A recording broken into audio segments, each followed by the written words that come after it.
ഹാഗനും ഹാക്കിങ്ങും കൊറിയയിലേക്ക് വന്നത് ഒരു ഡയറക്ടറിനെ മീറ്റ് ചെയ്യാൻ വേണ്ടിയിട്ടാണ്. പിറ്റേ ദിവസത്തേക്കാണ് മീറ്റിംഗ് അറേഞ്ച് ചെയ്തേക്കുന്നത്. അത്യാവശ്യക്കാർ അവരാണ്. നമുക്ക് കഥ ഇഷ്ടപ്പെട്ടാൽ മാത്രം കമ്മിറ്റ് ചെയ്താൽ മതി, ഒരു പ്രഷറും ഇല്ലാന്ന് ഹാഗിനെ മിസ് പാർക്ക് ഓർമ്മിപ്പിക്കുന്നുണ്ട്. ഹാഗൻ ഇപ്പോൾ ഫേമസ് ആയതുകൊണ്ട് തന്നെ അവളെ കാസ്റ്റ് ചെയ്യണമെന്ന് ഒരുപാട് പേർക്ക് ആഗ്രഹമുണ്ട്. ഇവരുടെ വീടും മിസ് പാർക്ക് റെഡിയാക്കിയിട്ടിട്ടുണ്ട്. ഞാൻ കൊറിയയിലെത്തി, വീട്ടിലേക്ക് ഇപ്പൊ വരും എന്ന് പറഞ്ഞിട്ട് റിപ്പോർട്ടർ ജോയെ ഹാക്കിങ് വിളിക്കും. അവൻ ആ സന്തോഷത്തിൽ അവളെ ഗ്രീറ്റ് ചെയ്യാനായിട്ട് ഇറങ്ങി വരുമ്പോൾ അവൾ വന്നിറങ്ങുന്ന കാറിൽ വേറൊരാളും കൂടി ഉണ്ടായിരുന്നു. അയാളുടെ അടുത്ത് യാത്ര പറയുന്നതാണ് കാണുന്നത്. ഹഗ് ചെയ്തിട്ടാണ് ഹാക്കിങ് അയാളോട് യാത്രയൊക്കെ പറയുന്നത്. അത് റിപ്പോർട്ടർ ജോയ്ക്ക് ഇഷ്ടപ്പെടുന്നില്ല. ഇവൾ ഓടി വന്ന് അവനെ കണ്ട സന്തോഷത്തിൽ ഹഗ് ചെയ്യുമ്പോഴത്തേക്കിനും അവൻ പിടിച്ചു മാറ്റിയിട്ട് ചോദിക്കുന്നത് ഞാനിപ്പോൾ കണ്ടത് എന്താണെന്നാണ്. എന്താ കാര്യം എന്ന് ചോദിച്ചുകൊണ്ട് ഹാക്കിങ് പുറകെ ചെല്ലും. എന്തിനാണ് അയാളോട് അങ്ങനെ യാത്ര പറഞ്ഞതെന്ന് ചോദിക്കുമ്പോൾ അത് യുഎസിലുള്ള ഏജൻസിയിലെ ആളാണ്, എന്നെ ഇങ്ങോട്ടേക്ക് കൊണ്ടുവിട്ടതാണ്, ഞാൻ യാത്ര പറഞ്ഞതല്ലേ, അവിടെ എല്ലാവരും അങ്ങനെയാണ് യാത്ര പറയാറെന്ന് പറയും. അതും കൂടെ കേൾക്കുമ്പോൾ ഇവന് ദേഷ്യം വരും. അവിടെ ചെന്ന് കഴിഞ്ഞപ്പോൾ ഇങ്ങനെയൊക്കെ ആയോ, എല്ലാവരുടെ ഇങ്ങനെയാണോ ഇയാള് പെരുമാറുന്നതെന്നൊക്കെ ചോദിക്കും. ഇത് കേൾക്കുമ്പോൾ ഹാക്കിങ്ങിന് ദേഷ്യം വരും.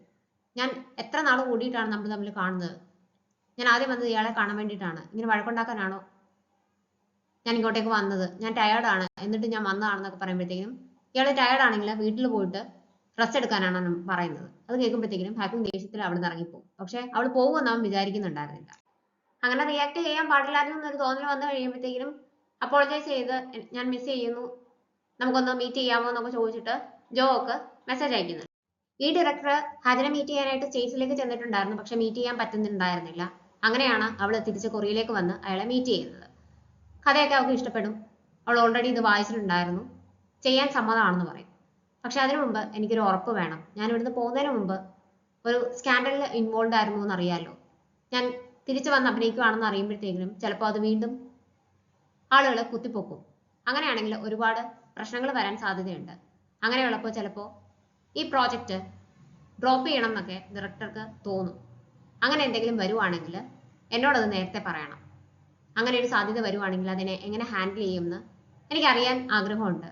അങ്ങനെ ആകുമ്പോൾ രണ്ടുപേരുടെയും സമയം വേസ്റ്റ് ആകത്തില്ലല്ലോ എന്ന് ഹാജിൻ പറയും. ഉടനെ ഡയറക്ടർ തിരിച്ചു പറയുന്നത്, ഈ കഥ ഞാൻ എഴുതുന്നത് സ്കാൻഡൽ വരുന്നതിനും ഒരുപാട് മുമ്പാണ്. ഇയാളെ മനസ്സിൽ വെച്ചിട്ടാണ് ഈ ഒരു കഥ എഴുതിയത്. സ്കാൻഡൽ വന്നതിന് ശേഷം പോലും വേറൊരാളെ കാസ്റ്റ് ചെയ്യുന്നതിനെ പറ്റി ഞാൻ ആലോചിച്ചിട്ടില്ല എന്നാണ് പറയുന്നത്. അതുകൂടെ കേൾക്കുമ്പോൾ ഹാജിന് സന്തോഷവും. തിരിച്ചു വരുമ്പോൾ മിസ് പാർക്കും ഹാക്കിങ്ങും ചോദിക്കും എന്താണ് തീരുമാനം എന്ന്. എനിക്കിതിൽ അഭിനയിക്കണം എന്നാണ് ആഗ്രഹം, നിങ്ങൾ എന്ത് പറയുന്നു എന്ന് ചോദിക്കും.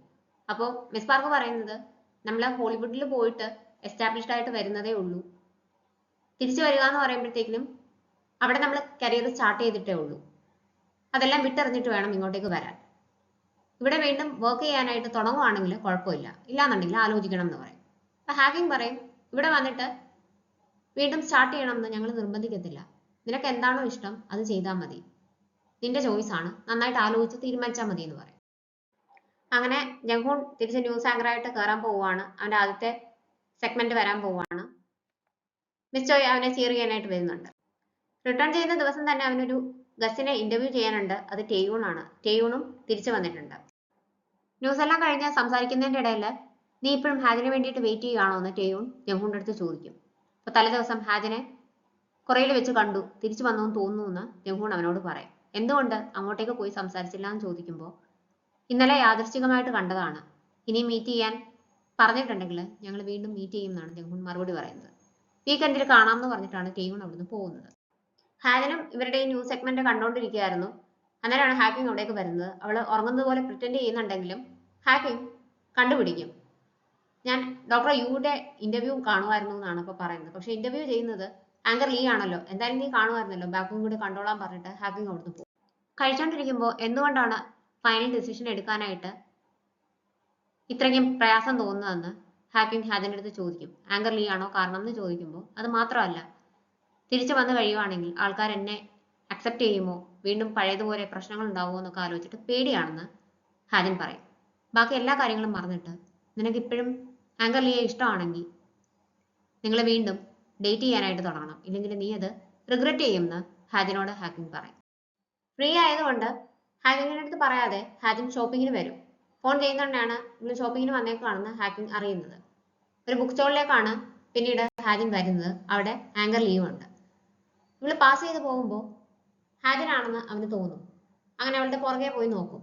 പക്ഷെ ചെന്ന് കഴിയുമ്പോഴത്തേക്കും വേറൊരു പെൺകുട്ടിയാണ് അവൻ കാണുന്നത്. തിരിഞ്ഞു നടക്കാനായിട്ട് തുടങ്ങുമ്പോൾ തൊട്ട് ഫ്രണ്ടിൽ ഹാദിൻ നിപ്പുണ്ടാവും. ജംഗൂണാണ് ആദ്യം സംസാരിച്ചു തുടങ്ങുന്നത്. സുഖമാണോ എന്നൊക്കെ ചോദിക്കും. കൊറിയയിലേക്ക് തിരിച്ചു വന്നതാണോ എന്ന് ചോദിക്കുമ്പോൾ അല്ല, ഞാൻ സ്റ്റേറ്റ്സിലേക്ക് തിരിച്ചു പോകുന്നുണ്ടെന്ന് ഹാദിൻ പറയും. അന്നേരത്തേക്ക് ആൾക്കാർ അവളെ തിരിച്ചറിഞ്ഞു തുടങ്ങും. അപ്പോൾ അവനൊരു കോള് വരും. അതാണ് അവസരം എന്ന് മനസ്സിലാക്കിയിട്ട് ഞാൻ പോവുകയാണെന്ന് പറഞ്ഞിട്ട് ഹാദിൻ അവിടുന്ന് പോകാനായിട്ട് തുടങ്ങും. ജംഗൂൺ പുറകെ വന്നിട്ട് അവിടെ എല്ലാം ഹാദിനെ നോക്കുന്നുണ്ടെങ്കിലും കാണത്തില്ല. ഹാദിൻ ഈ സമയത്ത് തിരിച്ച് ബുക്ക് സ്റ്റോളിലേക്ക് ചെന്ന് അവിടെയെല്ലാം ജംഗൂണിനെ അന്വേഷിച്ച് നടക്കുകയാണ്. ഒരാൾ പുറത്തും ഒരാൾ അകത്തുമാണ് അന്വേഷിച്ചുകൊണ്ട് നടക്കുന്നത്. അവളുടെ പഴയ നമ്പറിലേക്ക് ജംഗൂൺ വിളിച്ചു നോക്കുന്നുണ്ട്. പക്ഷെ കോൾ കണക്ട് ആവുന്നില്ല. ജംഗൂൺ ഇതൊക്കെ ആലോചിച്ചുകൊണ്ട് വരുമ്പോഴത്തേക്കും അവന്റെ കാറും ഒരു ടാക്സി ആയിട്ട് കൂട്ടി ഇടിക്കും. ഇൻഷുറൻസ് കമ്പനിയിലൊക്കെ വിളിക്കണം, അതിന് വേണ്ടിയിട്ട് കാർ ഒതുക്കി ഇടണം. അതിനു മുമ്പ് എനിക്കൊരു പാസഞ്ചർ ഉണ്ട്, ഞാൻ ആ പാസഞ്ചറിനെ വേറൊരു ടാക്സിയിൽ കയറ്റി വിട്ടിട്ട് വരാമെന്ന് ടാക്സി ഡ്രൈവർ പറയും. ജംഗൂൺ നോക്കുമ്പോൾ അതിൽ നിന്ന് ഇറങ്ങുന്നത് ഹാദിനാണ്. നമ്മൾ വീണ്ടും മീറ്റ് ചെയ്യുന്നു. നമ്മളപ്പോൾ മീറ്റ് ചെയ്യേണ്ട ആൾക്കാരായിരുന്നു, നമ്മൾ ഒന്നിച്ച ജീവിതത്തിൽ മുന്നോട്ട് പോകേണ്ട ആൾക്കാരാണെന്ന് ജംഗൂൺ അവളുടെ അടുത്ത് പറയും.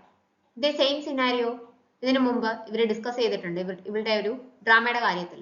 അന്ന് ഇത്രയും കോയിൻസിഡൻസസ് ഒക്കെ എങ്ങനെയാണ് സംഭവിക്കുന്നത്, അതൊക്കെ റിഡിക്കുലസ് അല്ലേ എന്നൊക്കെ ചോദിക്കുന്നുണ്ടായിരുന്നു ജംഗൂൺ. പക്ഷെ അതിന് മറുപടിയായിട്ട് അന്ന് ഹാദിൻ പറഞ്ഞത് അവര് മീറ്റ് ചെയ്യേണ്ട ആൾക്കാരായിരുന്നു, അവരെ ലൈഫ് ലോങ് മുന്നോട്ട് പോകേണ്ട ആൾക്കാരായിരുന്നു, അതുകൊണ്ടാണ് അവരെ കണ്ടുമുട്ടുകയും സ്നേഹിക്കുകയും ചെയ്തതെന്നാണ്. രണ്ടുപേർക്കും അതൊക്കെ ഓർമ്മ വരും. ജംഗൂണാണ് അവിടെ നിന്ന് ഹാദിനെ വീട്ടിലേക്ക് കൊണ്ടുവിടുന്നത്. ജംഗൂൺ ഇടയ്ക്കിടയ്ക്ക് ഇവിടെ വന്ന് നോക്കുന്നൊക്കെ ഉണ്ടായിരുന്നു. അപ്പോൾ വേറെ ആൾക്കാരാണ് അവിടെ താമസിച്ചുകൊണ്ടിരുന്നത്. ഇവരെ വീട് വിറ്റിട്ട് പോയി എന്നാണ് ജംഗൂൺ വിചാരിച്ചു വെച്ചിരുന്നത്. അപ്പോൾ അവള് പറയും മിസ് പാർക്കിന്റെ നീസും ഹസ്ബൻഡുമാണ് അവിടെ താമസിച്ചുകൊണ്ടിരുന്നത്. ഇപ്പൊ ഞങ്ങൾ തിരിച്ചു വന്നത് കൊണ്ട് കുറച്ച് ദിവസത്തേക്ക് ഇവിടെ താമസിക്കുകയാണെന്ന് പറയും. എന്തെങ്കിലും ആവശ്യം ഉണ്ടെങ്കിൽ എന്നെ വിളിക്കണം, എന്റെ നമ്പർ പഴയത് തന്നെയാണ്, അത് മാറ്റിയിട്ടില്ല എന്ന് ആങ്കർലി അവളോട് പറയും. ഹാദിൻ യാത്ര പറഞ്ഞ് പോകാനായിട്ട് തുടങ്ങുമ്പോൾ എനിക്ക് ഇയാളെ വല്ലാതെ മിസ് ചെയ്തിരുന്നു എന്ന് ജംഗൂൺ അവളുടെ അടുത്ത് പറയും. അന്ന് ലാസ്റ്റ് കണ്ടപ്പോൾ ബ്രേക്കപ്പ് ആകാമെന്ന് പറഞ്ഞപ്പോൾ ഞാനത് സമ്മതിക്കാനായിട്ട് പാടില്ലായിരുന്നു. എങ്ങനെയെങ്കിലും ഇയാളെ പറഞ്ഞ് കൺവിൻസ് ചെയ്യിക്കണമായിരുന്നു. അത് ഞാൻ ചെയ്തില്ല. ഇയാൾ പോയ ആ നിമിഷം മുതൽ അത് ഞാൻ റിഗ്രറ്റ് ചെയ്യുന്നുണ്ടായിരുന്നു. ഈ 2 വർഷവും അതോർത്തിട്ട് ഞാൻ വല്ലാതെ റിഗ്രറ്റ് ചെയ്തിരുന്നു എന്ന് അവളോട് പറയും.